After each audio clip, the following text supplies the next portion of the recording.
What's up? My name is Puff Daddy. This is my new artist, the Notorious B.I.G.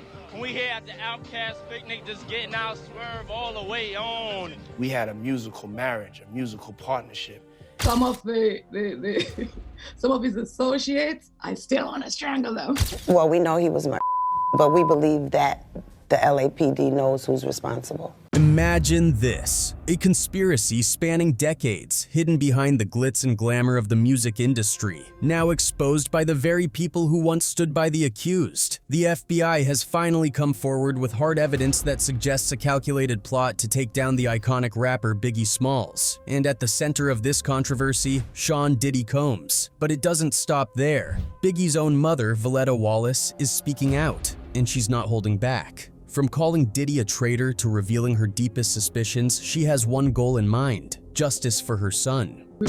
It's not done yet. We're still fighting. You know, it's still there. Right. You know, I'm not gonna give up. Why is Biggie's mother so determined to confront Diddy? And why are the feds now getting involved in what could be the biggest scandal in music history? Stick around, because this story is just getting started. The FBI's recent statement has turned the internet upside down, and for good reason. For years, theories have circulated about who was really responsible for Biggie Smalls' tragic fatality in 1997. And now, new evidence has surfaced. The details are chilling. Newly unearthed documents reveal that Diddy may have orchestrated a plot to eliminate Biggie, linking the fatality to the ongoing East Coast-West Coast feud that shook the entire hip-hop community. But why would Diddy want to harm one of his own biggest stars? Sources suggest it was rooted in fear, paranoia, and greed. The FBI has connected dots that implicate Diddy in what some are calling an insurance policy move after Tupac's death. The theory? Diddy believed that if he didn't act fast, someone else would retaliate against him. People would say he had no business in LA at that time. We all knew that. Why would Puff rent studio time? Come on, man, look. You gotta look at what people do, man. This statement from Gene Deal, Diddy's former bodyguard, is one of the most damning pieces of evidence. Gene, who was close to the situation in the 90s, has spoken out multiple times claiming that Diddy knew something was about to go down. In any case, Biggie's mother, Valletta Wallace, has made her feelings about Diddy crystal clear. Over the years, she's shared her grief, anger, and disappointment with the world. But recent events have reignited her fury. Valletta confessed that she had always felt an irresistible urge to strangle Biggie's associates. Yes, you heard it right. This feisty mama bear didn't hold back when it came to expressing her deep-seated frustrations. Some of some of his associates, I still want to strangle them. Valletta Wallace also spoke about how she believed Diddy used her son for his personal gains. In her book titled Biggie, Valletta says, "I'm glad my son does not have to witness that the very people that he thought he could ride and die with wouldn't think twice about using his mother. I am glad that he's not here to see how they have used his image and his name. I believe Sean loved my son after he was dead. I used to tell Christopher all the time not to trust Sean." What's more, Valletta also wrote about how much money he received when he signed on with the label. The truth is, Christopher accepted the illusion of a friend and mentor for about $25,000. That's the amount Puffy lured my son with. That was a lot of money for Christopher back then as a 19-year-old. He had never seen that much at one time in his life. Wallace wrote, "It was enough money to make my son believe that Puffy was ready to do anything for him. It was enough to buy a blind love and loyalty." In addition to this, Biggie's mom has criticized how the investigation of her son's fatality has been handled over the years, and with good reason. In an interview with the Daily Mail, Valletta said that she hurts every single day knowing that she will never see her son again and that his takedown agent is still at large. The matriarch of hip-hop revealed that she and LAPD detectives investigating the fatality know who is responsible for her son's death, but a conspiracy prevents the case from ever being solved. "I have a very good idea who took down Christopher, and I genuinely believe that the LAPD know exactly who did too," she said. "They've done their investigation, but they just refuse to move forward. I don't know why they haven't arrested who was involved. It seems to me that it's one giant conspiracy, and someone is definitely being protected somewhere down the line. There's no closure for me until that takedown agent is behind bars and sentenced." In addition to the star's mother, Biggie's wife, Faith Evans, has also made claims of her own. Well, we know he was my, but we believe that the LAPD knows who's responsible. To add on to this, Diddy's former bodyguard, Gene Deal, also talked about how much Biggie hated Diddy. In an interview, Gene said that Biggie and Diddy weren't as close as Diddy portrays, and that Biggie was aware that Diddy was robbing him. Puff had robbed Big, and Big was robbing Puff. Gene also revealed that Biggie was planning on getting his publishing rights back from Diddy. He claimed that the late rapper had made moves to leave Bad Boy for a lucrative deal worth more than $60 million. Deal said he saw Biggie's Bad Boy contract when he had to watch over Diddy's briefcase during a flight. It outlined Big's earnings in increments of $250,000, but left publishing income in Puff's possession. When he asked Biggie about it, the rapper allegedly told him about his new deal and all the money he'd make. He showed me. It had Charlie Baltimore, Cameron, Lil Cease, Lil Kim, Junior Mafia, Tracy Lee, and the Commission, he explained. I think the contract was for so many years for like $62 million. It comes out to $62 million. In a separate interview, Gene revealed that Diddy lied to Biggie's mother about not knowing him because he knew that Gene would expose him and reveal what happened on the night of Biggie's death. So he didn't tell Miss Wallace because he knew I wasn't gonna lie to Big's mom. He knew I was gonna tell Miss Wallace everything that happened. What's more, Gene Deal dropped some major bombshells about the night Biggie was tragically taken down, and it's enough to make anyone stop and think. According to Gene, Miss Wallace, Biggie's mom, had reached out to Diddy asking about Gene, but Diddy quickly denied even knowing him. Why would he do that? Well, Gene suspects Diddy was worried that he might spill all the details of what really happened on the night Biggie lost his life. Gene didn't hold back in revealing some pretty suspicious details about that night. He claimed that Biggie's car had been marked with a bunch of stickers. Now, here's where it gets interesting. Those cars, including Biggie's, were rented, and putting stickers on them was totally against the rental policy. Those cars was rented. So to put those stickers on there, you defacing the property. You understand? Somebody gotta pay for that. But who would break the rules like that? Gene suggested it was none other than a street team hired by Bad Boy Records, the label Diddy owned. It sounds wild, right? But Gene wasn't done yet. He claimed that this street team had access to the cars and might have been behind those stickers. Could they have been more than just decorations? Could they have been some sort of warning or signal? The idea is chilling, especially since Diddy's car, unlike Biggie's, was completely sticker-free. Gene didn't stop there. He also talked about how, despite the ongoing East Coast-West Coast feud in the rap world, Diddy didn't bother beefing up security for Biggie that night.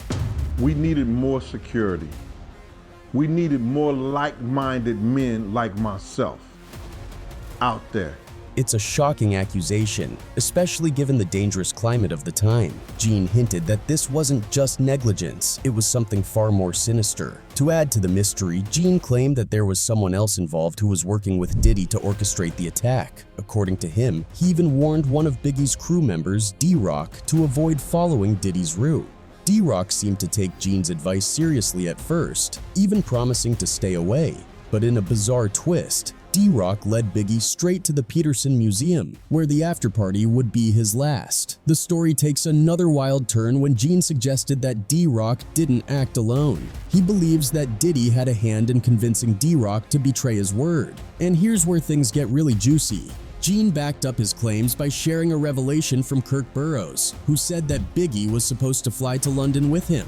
But at the last minute, D-Rock persuaded Biggie to skip London and go to that infamous party instead. It's the kind of thing that leaves you wondering what really went down behind the scenes. Of course, Gene's statements are controversial, to say the least. While they're definitely eye-opening, they don't carry any legal weight, at least not yet. Still, Gene has a lot more to say, and he's been revealing some shocking details for years. One of the biggest revelations: even though Biggie had a security team of 7 or 8 people, most of them were unarmed. Can you imagine that? In the middle of such a dangerous time, Biggie's team wasn't even armed to protect him properly. So why, you might ask, would Biggie's security team be unarmed? Gene says it all comes down to orders from the top. And it's no secret who was calling the shots: Diddy. It's a baffling decision, especially when you consider how vulnerable Biggie was. He wasn't in great health and couldn't run or defend himself if things went south. The lack of proper security just doesn't add up.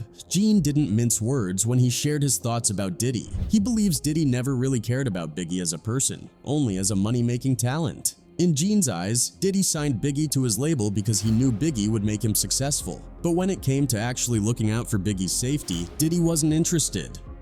Now, Gene isn't the only one making these kinds of claims. Jaguar Wright, a neo-soul singer and former member of The Roots, has also spoken out about Diddy's alleged involvement in Biggie's death. In an interview with the Hip Hop Uncensored podcast, Jaguar said she'd heard from people close to the situation that Diddy had a hand in Biggie's demise. According to her, Diddy saw Biggie as a threat to his own success and wanted him out of the way. Jaguar even pointed out how Diddy has continued to profit from Biggie's death for years, much longer than Biggie was even alive.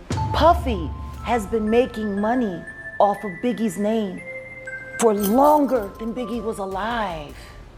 People keep forgetting he hadn't turned 25 yet. He was still 24 when he died. Jaguar went on to question the fate of the commission and the album that was being prepared, mixed, and mastered at the time of Biggie's death. It was originally planned for release in the summer following Biggie's album. This album was supposed to mark Biggie's departure from Bad Boy and the start of his own company. In any case, the Notorious Big was one of the most iconic figures in hip-hop history. His untimely death on March 9, 1997, sent shockwaves through the music industry and beyond, and remains one of the most controversial and mysterious cases in modern history.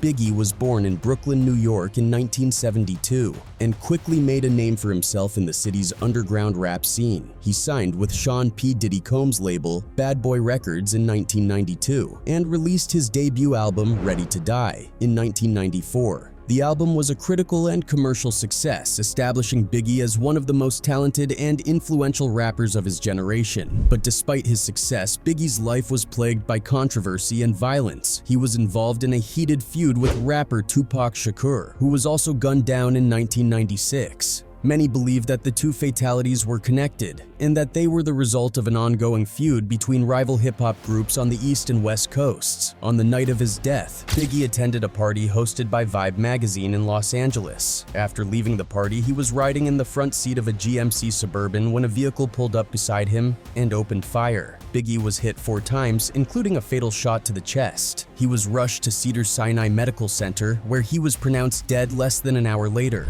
The circumstances surrounding Biggie's death remain unclear to this day. Despite a massive investigation and multiple leads, the case went unsolved for nearly a decade. Many theories and rumors have circulated over the years, including allegations of police corruption and involvement by rival gangs. Some even believe that Biggie's death was orchestrated by people within the music industry itself. In the years following his death, Biggie's legacy only grew stronger. He became one of the most celebrated and influential figures in hip-hop history, and his music continued to inspire a new generation of artists. But for his family, friends, and fans, the pain of his loss never fully subsided. Valletta Wallace became an advocate for justice and worked tirelessly to find out who was responsible for her son's M. She publicly pleaded for anyone with information about the case to come forward and cooperate with the authorities. In addition to seeking justice for her son, Valletta also took on the responsibility of managing his estate and preserving his legacy.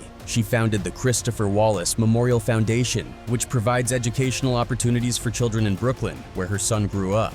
But to fully understand why Diddy would be implicated in Biggie's untimely demise, we have to look back at the East Coast-West Coast feud. The rivalry between Tupac Shakur and Biggie Smalls defined an era of hip-hop, but it was more than just a musical battle. It was personal, violent, and ultimately deadly.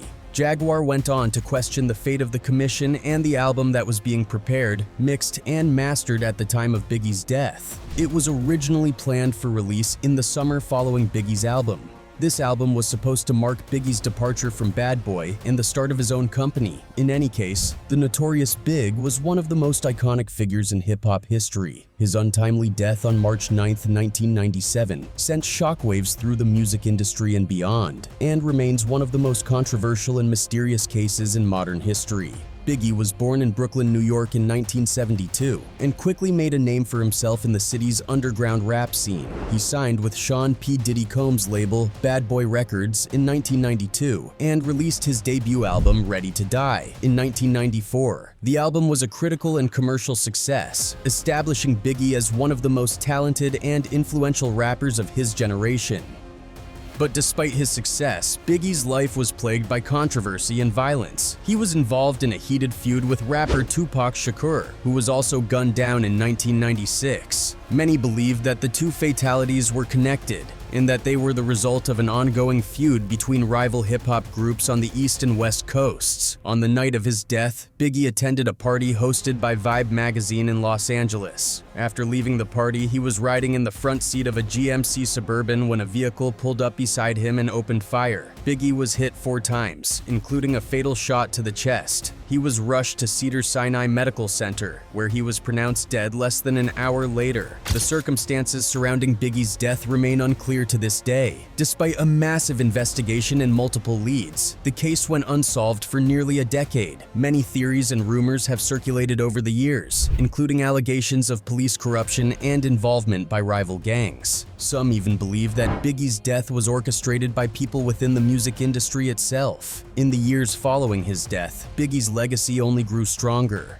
He became one of the most celebrated and influential figures in hip-hop history, and his music continued to inspire a new generation of artists. But for his family, friends, and fans, the pain of his loss never fully subsided. Voletta Wallace became an advocate for justice and worked tirelessly to find out who was responsible for her son's M.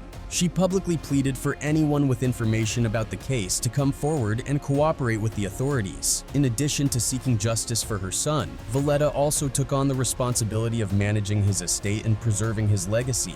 She founded the Christopher Wallace Memorial Foundation, which provides educational opportunities for children in Brooklyn, where her son grew up. But to fully understand why Diddy would be implicated in Biggie's untimely demise, we have to look back at the East Coast-West Coast feud. The rivalry between Tupac Shakur and Biggie Smalls defined an era of hip-hop, but it was more than just a musical battle. It was personal, violent, and, ultimately, deadly. With Tupac's M in 1996, many believed that Biggie was next. The tension in Los Angeles was at an all-time high, and the FBI's investigation has revealed that Diddy was well aware of the risks. Yet, despite these risks, he went ahead with plans that some now believe were meant to put Biggie in harm's way. The public's response to Voletta's warning has been explosive. On social media platforms like X, users have expressed shock, anger, and disbelief. We all hope it is recorded when she does so. In any case, it seems Biggie's mom might soon get justice for her son. You see, Diddy was arrested on September 16, 2024, in New York City by Homeland Security on some seriously heavy charges. This wasn't just any arrest. He was slapped with accusations of racketeering, ST-ficking, prostitution, and even maintaining secret S-rooms at his Miami mansion. The details surrounding his arrest have rocked the entertainment world, and it seems like every day new shocking revelations are coming out. As more details emerge, the question remains, will Diddy ever face justice for his alleged role in Biggie's death? With the FBI now involved, many people are hopeful that answers could finally be on the horizon after all these years. But even with new information coming to light, the road to accountability is complicated, and the truth is still tangled up in speculation and accusations. One thing is for sure, Biggie's mom, Voletta Wallace, won't rest until she finds closure. She's been fighting for the truth about her son's death for decades, and with every new revelation, it seems like we're one step closer to uncovering what really happened that night. But it's not just Voletta Wallace who's seeking answers. The recent developments surrounding Diddy's arrest have sent shockwaves through the entertainment industry, causing many celebs to scramble and delete their entire tweet histories. While some of these deletions happened before Diddy's case blew up, people on Twitter were quick to connect the dots and speculate wildly about why these stars were suddenly cleaning house. For instance, Usher erased all his tweets just yesterday, which raised more than a few eyebrows. Usher's response to this? He claimed his account was hacked, but the internet wasn't buying it. Many pointed out that when someone's account gets hacked, the hackers usually post something wild or self-promotional, not go through and meticulously erase all the comments about Diddy. It's a suspicious move, to say the least. And Usher isn't the only one trying to distance himself from Diddy's drama. Pink and Megan Fox have followed suit, also wiping their Twitter accounts clean, leaving fans wondering what's really going on behind the scenes. Meanwhile, the music industry is also feeling the impact of Diddy's downfall. Executives are resigning left and right as the FBI continues to dig deeper into Diddy's infamous freak tapes, which reportedly contain shocking footage that's now in the hands of federal investigators. These tapes could be the final nail in the coffin for some of the most powerful players in the industry, and the resignation suggests that people are trying to jump ship before it all comes crashing down. Jaguar Wright, a vocal critic of Diddy, isn't holding back. In a recent clip, she called out the celebrities who have supported Diddy over the years and warned that Jay-Z could be the next one to face the music. According to her, Diddy better start snitching if he wants to survive what's coming because the feds are closing in fast and more names are bound to come out. I got Jay-Z on his back with his stomach exposed. Diddy is the rat that I'm using. And I'm gonna take a metal trash can and put it right on Jay-Z's stomach with Diddy right. And what about Diddy himself? According to Gene Deal, Diddy's former bodyguard, things aren't looking good for him. Gene even went so far as to say that Diddy might consider taking his own life, given the intense pressure he's under. From the lifestyle that he had, I'm not saying that he can't.